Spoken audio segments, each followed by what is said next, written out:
Breaking news ba sango ya Congo na bandako na bino Bobo Meseni ezali bongo dossier pe spécialité ya Proverbe 30 Didier Forme moto oyo azolalisa bandoki pongite na UK Chikote Fimbo Chikote donc lalaka pongite ti boko yambola.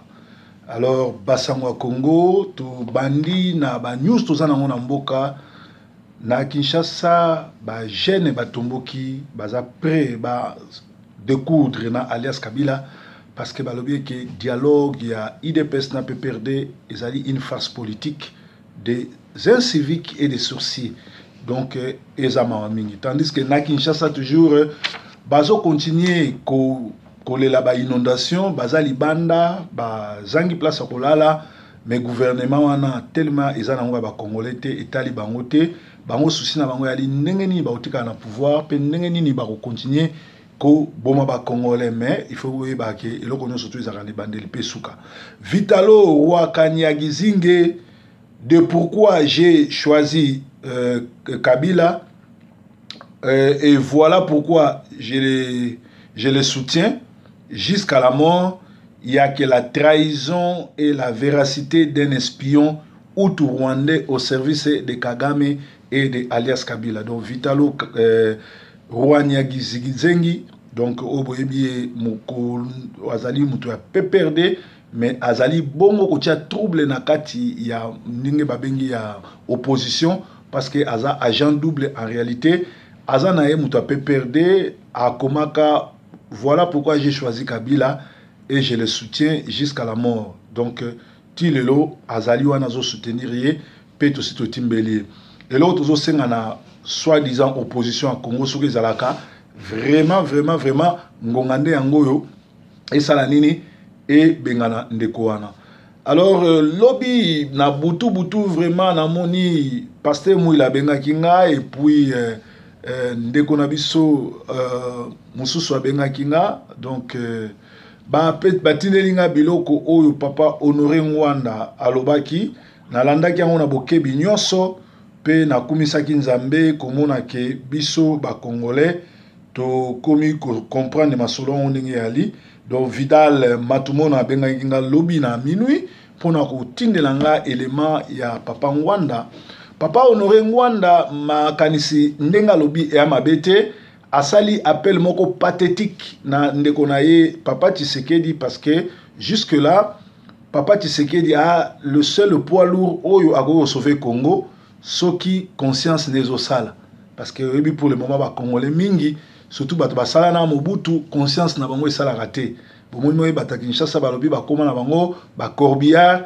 kotindi kaka bato ti okokufa ba kotindi ko na cimetière alors Papa Etienne Tshisekedi soki vraiment conscience nezo sala appel pathétique ya ndeko na ye Honoré Mwanda eza appel mo kitoko mais eloko na kosenga na ya nzambo Honoré Mwanda ye alobi na ba media eza malamu mais abenga pe kulutune na kuzu ba solola oyo ba médiatiser ngote ba luka compromis moko parce que libération ya Congo ezo dépendre na capacité ya population ya Congo.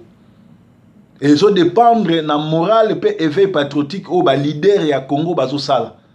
Alors éveil patriotique oyo ndeko na biso Ngwanda sala eza malamu oyo ndeko na bino ngayo nazo ba Proverbe 30 nazo sala eza malamu ya moni monde des ténèbres bazo la te ko multiplier ba attaque tout c'est-à-dire tozo frapper très fort pe to tikate tozo continuer au frapper ti boko lemba ti boko lapa ti boko senga la main o la main ndeto tiki bino te délivrer bino au nom de Jésus. Donc, ba élément au papa Honoré Mwanda lobi eza très kitoko mais na ko senga na ye wana ezala ki na media ba kota na nkuku ndenge mo aloba na se mai ba dinda bango mibale ba solo la siko bien ba canaliser action ndeni au salama parce que IDPS na apariko eza vraiment ba géant soki sangani ndenge na baki to komi na tangwa unité na comprendre que kulutu alanda kinga pelo sako na déclaration sali biso ba emboka to yambi yango ba les zongi na kana bino to lingi bo solo la bino mikolo mi balé to tikana na bango oyo bakoki ko sauver Congo, ce que vous pouvez faire pour le Congo bosalango, sinon histoire et ko juger bino. Donc longonia na Rwanda esika zalina équipe ne mobimba na ba idée, je crois bata idée pes bozo on a cadre bien, attendre bino la main, bozo c'est l'ascenseur, nenge a lancer bino l'ascenseur. Si la population congolaise consciente arrive à prendre les choses en main, tout marchera sur les roulettes, comme sur les roulettes. Naïf Sabine Loromoko, libération ya Congo ezo dépendre na capacité ya population congolais. Tomonaki le 19, le 20, le 20, le 21 janvier, population ebimaki mutatinda ibangote. Ils ont un parti politique qui m'a dit que ils ont un jeune qui conscience que les acquis de la République sont en danger. Yango babimaki. Tozo senga pe conscience wana et continuer ko sala parce que la population toza déjà plus nombreux que ba Rwandais. Toza déjà plus nombreux que ba policiers nyon surtout ba oyo tout ba koti na mboka na biso. Bato tout ya occupation biso za plus nombreux. Ce qui biso tout obimi ndeko nanga et aux alokola banzoi babimi et kotika la histoire. Tala, na janvier 59, na diaspora ata mutumoka okitagite. Mutumoka diaspora kitagite ake note ya bango bola mukaboy. Ba réseau social pe alagite, internet alagite, téléphone alagite. Mais batouana bazalaka informé kaka na ba tract. Basalaki quelques tracts, je crois mukolo. To sala émission moko na kulu tu papa ti à Londres à l'accepte sur ba tract, naza même na tract moko awa oyo bakabolaka na 59. Et à l'époque, élite congolaise 30%, je crois 25% pamba bazali batu batanga. Donc 75 75% batanga gite. Siko basala indeni. Baraki oya yebi ko tanga atangi si baninga. Oya zana mwana ne atanga asangisi batu atangisi bango éveil patriotique et salamaka ndengo wana. 75% bazara batanga te mais bas organisa yango et sala bumbo et sala ki wana babenga na ba Belge. Préparation et sala ki ya mbangu mbangu daye batu wana bakende na bango beta match bakende mamba bali bakende soulèvement populaire te likamwa mbangu mbangu ya vite fait ya wana ezanga impact makasi. Bato ya 1949 bazalaki batanga classe mingité bazalaki na internet te bazalaki na TV te bazalaki na leader moko te oyo atelemaki po ebisa bango mais bazalaki na quelques leaders o basanganaki basalaki batract pamba eningisa. Bien aimé, na Burkina Faso na 2014 na 2015 basali révolution ya makasi deux fois sans bato bauta na diaspora sans makambo minene bango moko instantané batelemi pe ba panzi armé o ezaki armé jusqu'aux dents. Bien aimé, population interne, les étudiants, les chèques, l'occupation, le soi-disant l'opposition, na ba mama o ba maraîchère o ba tekaka wana batu tout wana bazoke na ko disparaître soki ba se soulever te biso na poto awande to aliawa bangelesa bafuta mwa biso tozana ba compagnie bamsu bazana ba compagnie te bamsu bakendaka classe bamsu bakendaka boye bafuta biso basala mwa système moko muto aye awa aza légalement reconnu azana mwa lomea ne bazopesa ye mais biso ba o ba na Congo bazo vivre kaka na misolo oyo biso tozotinda na étranger oyo biso bato banda tozotinda na bato Angola. Donc na Congo so ozana mwana na poto te ozana mwana na Angola te okokufa ba yo kuto ebembe na ndako parce que système na bango ya lini bazo boma bato a petit fait. Yangwana tozoloba libération ya Congo dépend de la capacité de sa population. Si la population congolaise consciente arrive à prendre les choses en main, nul ne tiendra devant eux.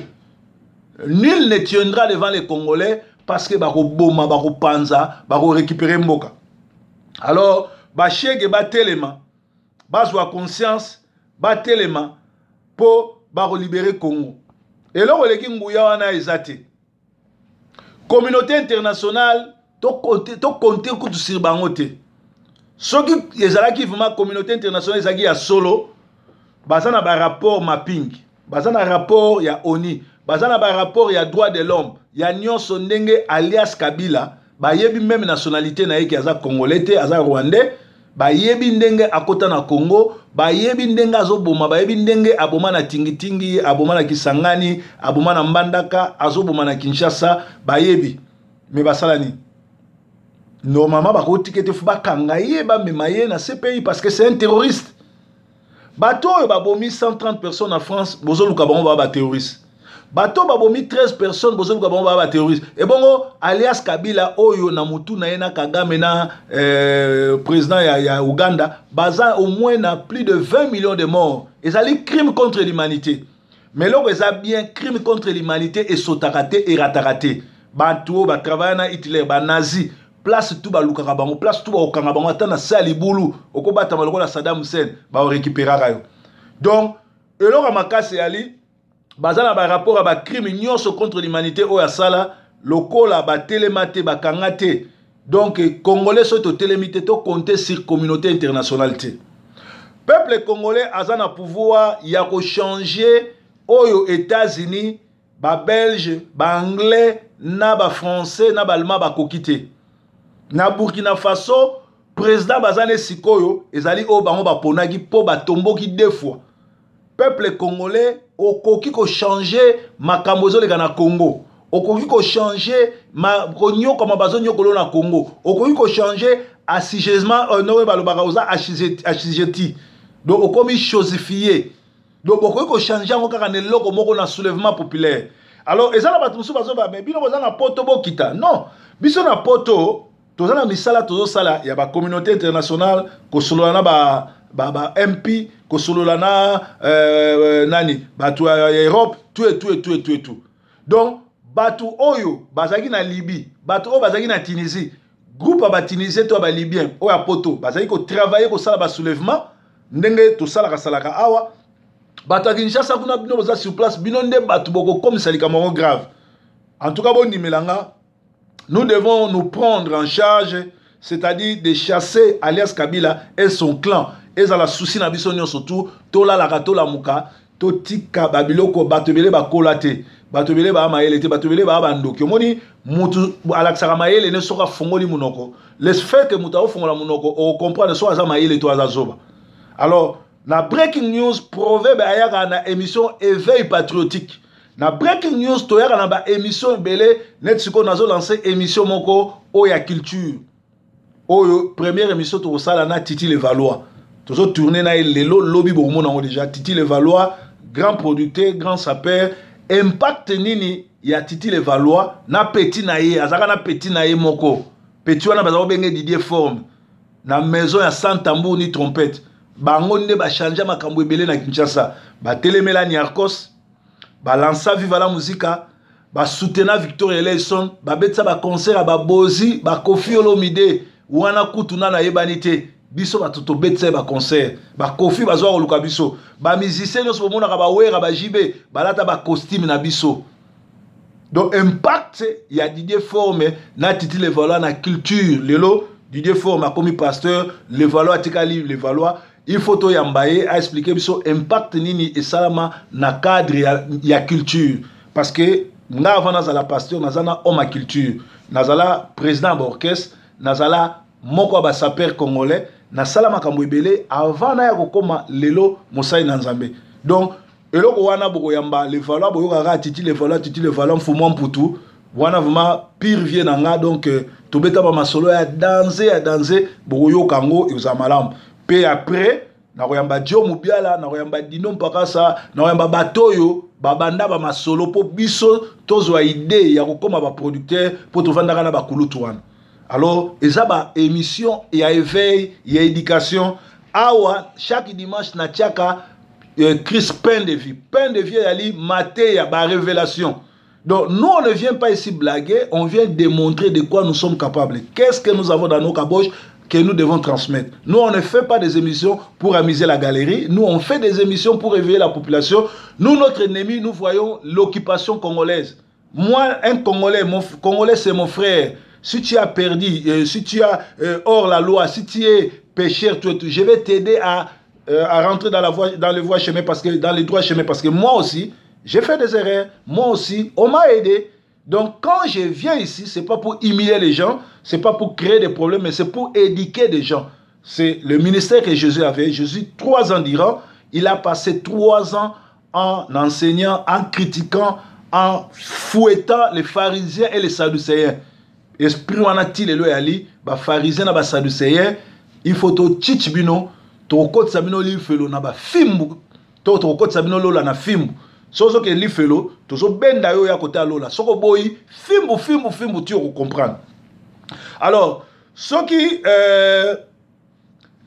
bateau belé, c'est vrai, bazo ko utiliser comme ya Didier Forme le comme marque déposée pour bateau balanda yo faut le la Didier Forme le la proverbe 30-30 mais na sina kebisaki bateau tout bazo utiliser parce que avocat nanga ako tinde la bino siko ba facture bo futa parce que besoin utiliser label nanga na remema bino na nzela wana na lobaki na ofunda nanga mutu na l'état te na okangisa mutu te mais na ko pesa avocat nanga droit alandela ba droit nanga parce que nazali marque moko déposé marque moko o na protéger ngo o tie proverbe 30-30 o tie Didier Forme za kombo nanga marque nanga déposé do fo futa pour mbongo ezo sala po bato balanda yo parce que soko tie kombo nanga te ozana ba vue te mais soko tie ka kombo Didier Forme tie ka proverbe 30-30 et comme ce mois 200 mois 300 parce que je suis le seul la seule journaliste ou bien nazako du journaliste le seul chroniqueur et le seul pasteur où il y a la émission chaque jour et Batoubalandara plus de 300 par jour. Ce qui n'est exagéré et comme on a 500, 600, mais au moins par jour, j'ai 300 personnes fidèles au Bazelanga Balandanga. Donc, même les tournés la police a tali, lobby na fongolani nangana laksabino, zela na ko salango total nana combien de personnes Balandanga tenant salanga lobby. Les gens ils ont préparé qui ont lobby, boromona combien de personnes Balandanga. Et puis, dans mboka oyo, sokoza na audience belé, eza mbongo, eza makambe belé. Na rosa la na signé contrat la like anobi, naza na Manchester, naza ou bien na UK, naza au moins na 50 000 personnes balandanga. On a quoi influencer bango, baba no somba like, to signé contrat nga na yo. Nga na bandiko teka like na ole mbongo. Doto sa makambe belé, na pesi nza me merci na auto 6 classe na nga na kende ki ya hospitalité, na sali des ans na resili, ezotika la inane na kende top up. Pour nazwa degré nanga na hospitalité. Donc toyaki ko sakalate tozo tanga tozo kolisa à part diplôme nanga ya pédagogie nazana diplôme oyo ya école de ministère na diplôme ya école de leader oyo nakoko chiche yo ndenge comportement leader ya o mona nga na la toujours na top parce que nazwa formation ya leadership et ça les kamusu nako comme ça grave et ça les kamusu nako comme ça nga grave so o sali vidéo na répondre au c'est-à-dire na bomiango. Pour ça, on a répondre yo na matisi yo. Ce que son avandi kimia histoire no sili. Parce que yo zo zelanga na loba pour yo batba landa yo. O nga na opeso occasion na te. Surtout so oza sans domicile fixe. Oza nga adresse, ko nga za na adresse. Naza na gisinga pe na futaka paku, na futaka taxe, na futaka courant na gaz. Yo yebi makamona te to dicité non den. Mato. Alléluia. Na Angleterre, awa, naza le seul pasteur ou journaliste baouta un peu partout. Pasteur Bobo, journaliste baouta Libanda, journaliste micro pasteur Bobo et hier à Manchester, awa. Et à Roulugara à Proverbe 30-30. Nazo une invitation sur na longwa na keka à Paris ko sala interview na Congo Mikili et ça na YouTube. Na la seule personne oyo papa Honoré Mwanda tinda bozo mwana wana loba. Pasteur wana lobaka bien leki na biso wana lobaka bien malgré a critica nga mais a lobaka bozoye ale libita yambela ngai proverbe pona nini parce que tango na lekaka nazo ya kolobela makambo mboka na problème personnel na mutu te mais na problème na bato yo bakangi ba congolais na otage bien aimé tobima na buzoba tokota na makambo kobundela mboka yozala bien donc tolobaki ete ezali mawa mingi. Alors, Ado Malanda, Otu Sangalobi, proverbe sala boulot, Batouba Zelakayo, a combien on peut se savoir, journaliste, dans le monde entier, ko interview, ils sont les seules personnes au long de l'Angleterre, Sony, parce que ils ont bon chic, bon genre, ils ont la révélation, ils ont ngouya, et puis au tia bilo qu'on a sur na YouTube, on a passé Sony na stade du 20 mai, Bosa Moussala, mona yo na Brazzaville au musala ba mona yo aux hôtels aux églises aux autres na ba TV alors bato ebele bazelaka yo boulot ezosalama bien continuer mosala biso na Londres tofelicitaka yo. Donc eza bongo en passant tozokota 3 jours ya jeûne et prière pour na kosilisa année. Donc mardi le 22 décembre au vendredi 25 décembre tozana 3 journées ya jeûne et prière na chaîne na biso ba mama na bandeko bakotaka nanga bokozwa programme omoni année bato ebele ba yebi ko kumisa nzambe te kumisa nzambe na ebandeli année kumisa pe nzambe na suka année bato ebele bakanaki kokota 2015 tokotaki na bango te ba misu pe bakotaki 2015 mais janvier Charlie Hebdo bakufi.